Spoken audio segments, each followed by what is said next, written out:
Now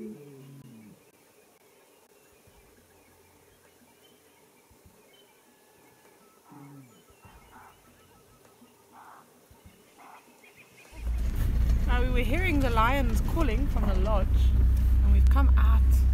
We found this one female, and she's just walking through the grass. So we're just seeing where she's going to take us.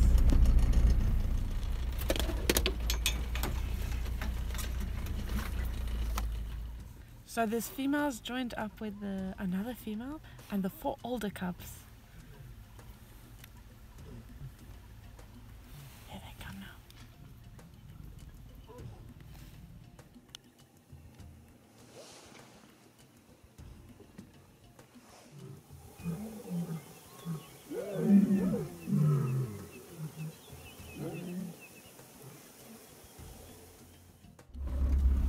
These lions are on the move again, and there's another male lion calling not far, so they're heading in that direction. Maybe they're off to see Daddy.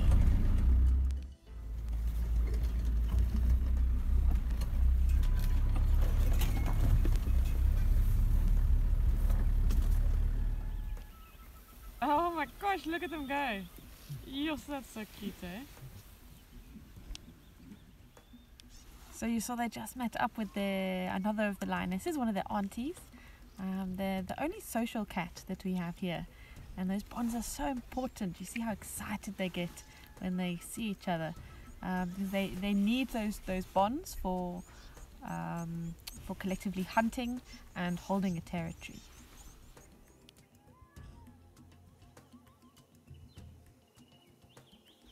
So these lions are on the move again.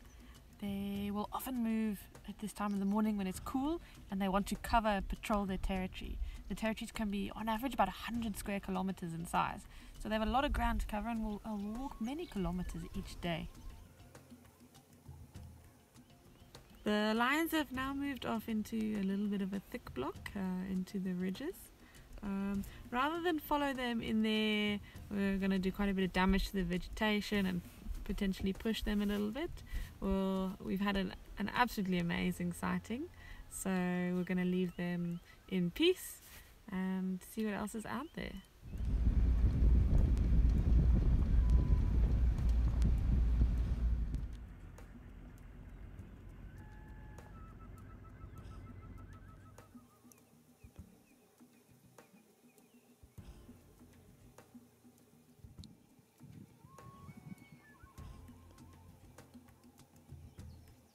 I've come across these bachelor impalas. They are older male impalas, and we're just coming towards the end of what we call our rutting season. Now the male impalas will form bachelor herds like this one behind me, to sort of practice sparring, fighting, and regaining condition.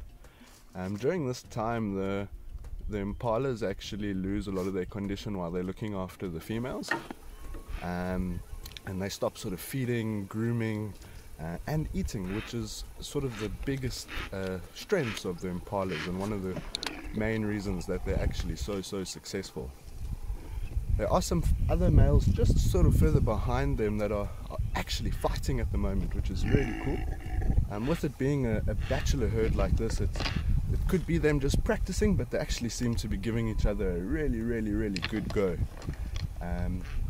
which we'll have to see what comes out after this. You also hear just behind them that are fighting, there's actually another one calling, quite a guttural sound that you can hear. That is the rutting sound, and they will be calling like this to display and advertise their territory. There's also some belief that this actually brings the females into estrus, starts encouraging them and getting them into the whole mating season.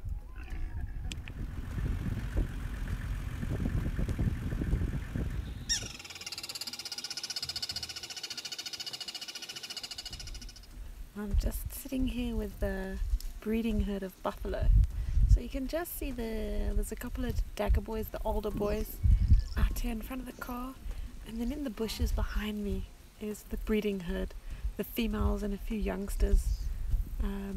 They're a little bit difficult to see. They're laying down and they're ruminating, so it's still quite hot.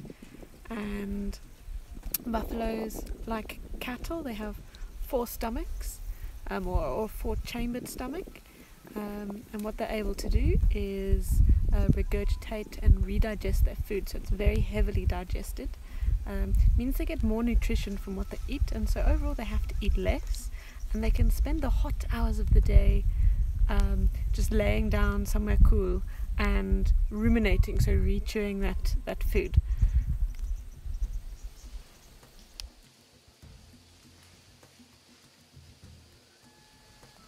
So it's a little bit easier now to see the difference between the males and the females. The males have those really big, thick bosses on the top of their horns, and the females, here you see their horns are a lot lighter, a lot thinner and more delicate.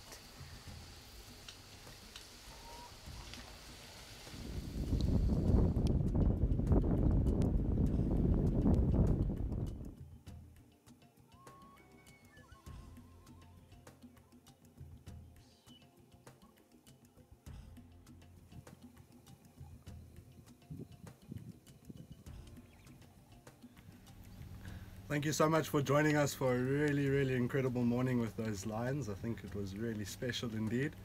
And please stay tuned for our next episode where we go birding again. We look forward to that. Thanks so much, guys. See you next time. Cheers.